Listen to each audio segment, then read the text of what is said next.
From filming in zero gravity to the Navy's involvement in filming, here are some of the weirdest facts about Apollo 13 you never knew before. Floating around in that capsule, those were recorded on the Vomit Comet. And it's that level of attention to detail that always puts a smile on my face every time I watch Apollo 13. Apollo 13 didn't fake weightlessness with wires or computer tricks. Ron Howard and his team went straight to NASA and used the real Vomit Comet, an aircraft that creates true zero gravity by diving through the sky. The plane would climb thousands of feet, then drop fast enough to cancel gravity for about 25 seconds each time. The cast had to act perfectly while floating in a tiny space with cameras chasing them. They did this more than 600 times, which meant a whole lot of nausea and people running for sick bags. The result was worth it because everything you see looks exactly how space feels.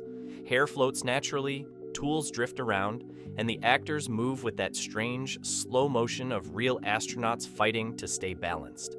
All that effort turned simple scenes into unforgettable moments that look more realistic than modern CGI heavy space films. It proved that sometimes the hard way gives the best results. And that's exactly what Ron Howard did. Howard reached out to NASA to inquire about using their KC-135, also known as the Vomit Comet. Ron Howard didn't want to guess how space missions work. He asked NASA for help, and they sent so many experts that the set started to feel like mission control. Former astronauts, flight directors, and engineers corrected every move and every technical line the moment something looked wrong. Jim Lovell, the real commander of Apollo 13, showed up every day and guided Tom Hanks on how to behave like a true space leader under pressure. They had separate technical briefings, their own trailer, and the authority to change scenes if the science wasn't right. It wasn't Hollywood fantasy. It was NASA making sure their story was respected and remembered the right way. The consultants even tested props and equipment before scenes were filmed, making sure switches, lights, and controls worked just like they did in space. Their presence gave every actor confidence because they knew real heroes were watching, ready to step in if anything drifted away from the truth. As the name suggests, you don't emerge from that aircraft feeling all that well after undergoing flights on it. And that's because the aircraft executes a series of parabolic flights. The filmmakers didn't build normal movie sets. They created near-perfect copies of the Apollo spacecraft using real NASA blueprints. Every switch, button, and panel worked like the original. Real astronauts who toured the set said it felt like stepping back into their training days. Ron Howard even had the panels scratched and the metal scuffed to match the wear and tear of the actual mission. The spaces were so tight and uncomfortable that the actors experienced the same physical struggle NASA crews faced in 1970. Sitting, turning, or even stretching became a challenge. All that realism shows on screen, which is why the movie feels more like a real space mission than a Hollywood production. It forced the cast to move slowly, think carefully, and react as real astronauts would when every inch of space around them mattered for survival. That authenticity keeps viewers fully immersed in the danger and tension of the story. Well, between Jack's back taxes and the Fred Hayes show, I'd say that was a pretty successful broadcast. That's an excellent show, Austin. Tom Hanks didn't want to only act like an astronaut fighting for survival. He decided to look like one too. Real astronauts on stressful, long missions lose weight because food is limited and their bodies are under intense pressure. Hanks dropped 30 pounds while filming to show that real physical strain. His pale face and tired eyes weren't makeup at all. It was his body reacting to the constant effort of staying in character. He worked with doctors to do it safely, but it still required discipline most people would never choose for themselves. When you watch the later scenes, you can see the exhaustion in every movement. That sacrifice helped turn his performance into something truly believable. His transformation also helped the other actors respond to him more honestly, because they could feel that same sense of fatigue and worry spreading through the crew as the mission dragged on. Jim Lovell lived through one of the most terrifying missions in history. Then, he got to watch his story turned into a movie, and he even stepped in front of the camera. Lovell appears near the end as the Navy captain welcoming the crew home after splashdown. It is a short moment, but very meaningful. Imagine standing there while someone else plays you, surviving a life or death situation you actually experienced. Lovell worked closely with Tom Hanks, showing him how he spoke, how he moved, and how he stayed calm when everything was falling apart. The cameo wasn't just a fun surprise, it was the real hero giving his own story a final salute. His presence also reminded the entire crew that the events they were recreating were not fiction.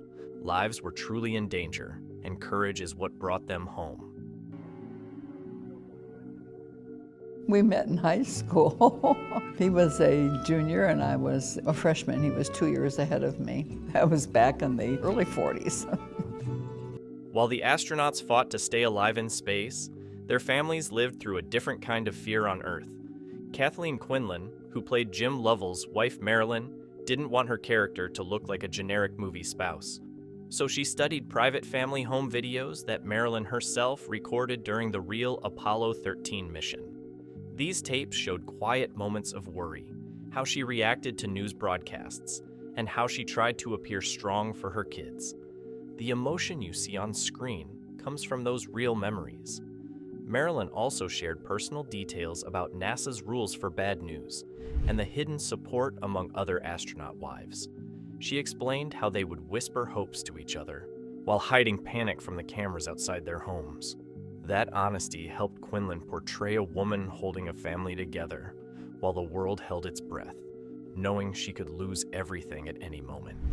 The performance showed the strength behind the scenes of history, proving that bravery wasn't only happening in space, but also in living rooms back home. Mission Control wasn't just a movie set.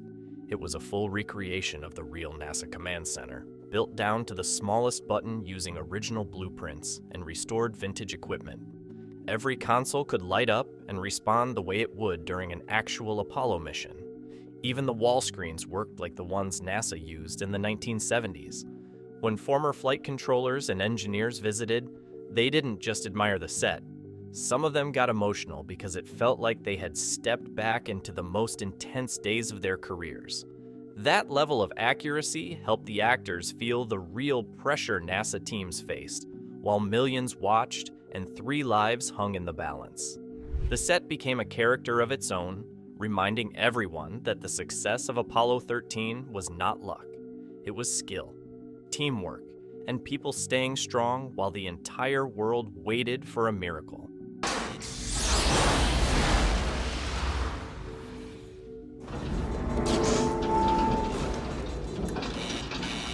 Hey, we've got a problem here. Hollywood usually shows explosions with blazing fireballs and dramatic slow motion. Apollo 13 did something different. NASA shared restricted test footage of how spacecraft systems fail during a sudden loss of pressure. There was no giant fire cloud, just a violent burst, followed by a deadly chain of failures. Wires died, lights flickered, and systems shut down one after another. The visual effects team studied that real footage so the movie could show exactly what the astronauts heard and felt when everything went wrong. The result is an explosion that looks calm on the outside but terrifying in what it means. It shows how a split-second malfunction can turn a peaceful mission into a fight for survival. This choice made the scene feel more chilling and realistic, reminding viewers that true danger in space often comes quietly, without warning, and without any dramatic cue that something has gone horribly wrong. Space capsules are incredibly small, and the movie sets were built to match that same tight and uncomfortable environment.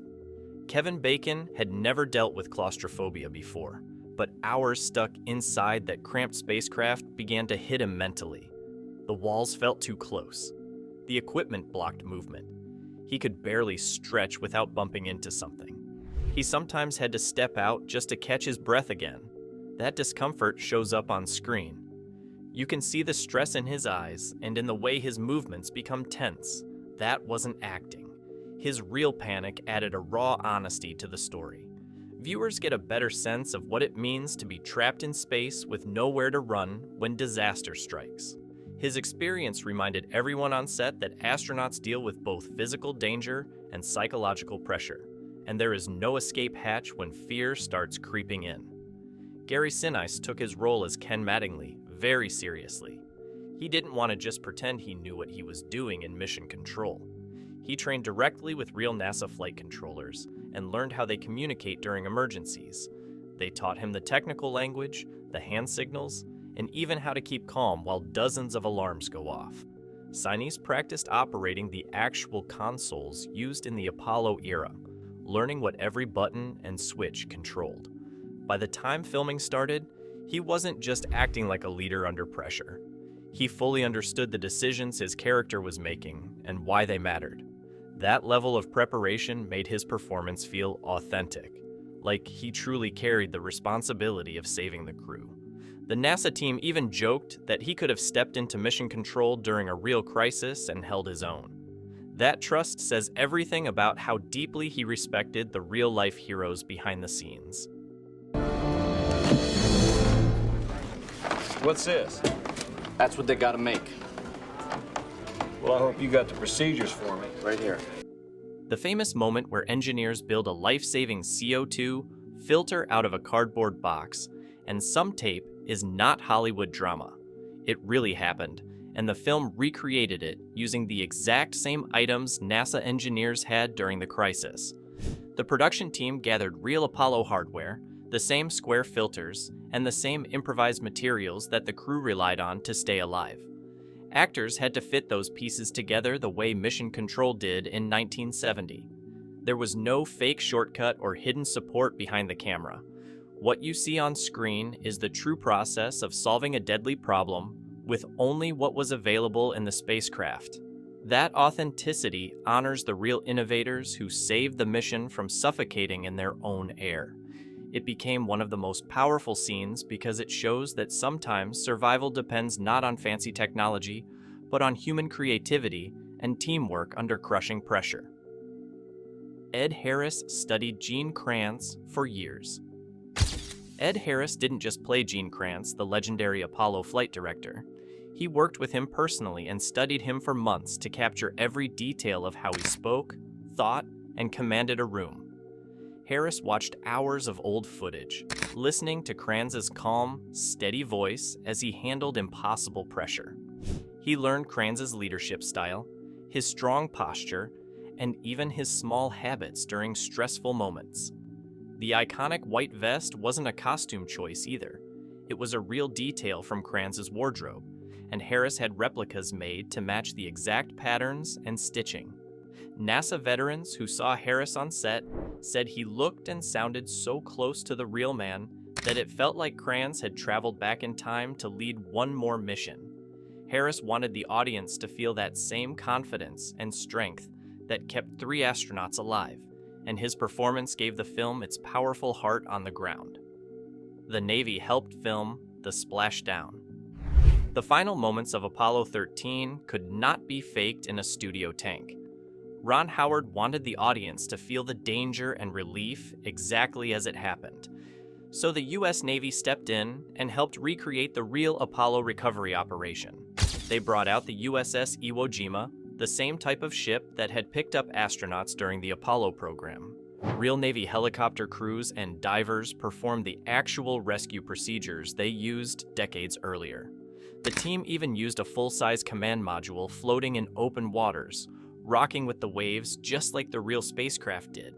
Every splash, every shout, and every lift into the helicopter feels genuine because trained professionals were doing it for real, not pretending on a movie set. The salt water, the rolling sea, and the noise of real military equipment gave those scenes the same tension the astronauts felt while waiting to be pulled from the ocean. The movie saved NASA's reputation before Apollo 13 hit theaters in 1995. Space exploration wasn't exciting to most people anymore. NASA was dealing with budget cuts and a public that barely noticed new missions. Then, this film reminded everyone why the Apollo program was heroic. It showed the world how smart, brave, and determined NASA teams could be under pressure. Recruitment interest shot up. Schools invited astronauts to speak. Congress started paying attention again. Suddenly, the space program felt inspiring instead of forgotten. People realized that even a mission that failed to reach the moon could become one of humanity's greatest survival stories. The movie didn't just entertain viewers. It helped rebuild national pride in the people who make the impossible happen above our planet. The excitement returned, and many young dreamers once again looked up at the sky and imagined themselves exploring the stars someday. It started a new era of technical accuracy. In Hollywood, Apollo 13 changed the film industry. Before it, many science-based movies were filled with big mistakes that audiences simply had to ignore. This movie proved that accuracy doesn't ruin the fun. It actually makes the story stronger. Film studios noticed how much viewers appreciated real details and smart problem solving. NASA's involvement also showed that experts could work with Hollywood without losing scientific truth. After that, more filmmakers hired consultants, studied real procedures, and treated true stories with respect. Movies about space, medicine, and the military started raising their standards. Apollo 13 set a new rule. If you are telling a real story about real people, then get it right. Audiences deserve the truth, especially when the truth is this incredible.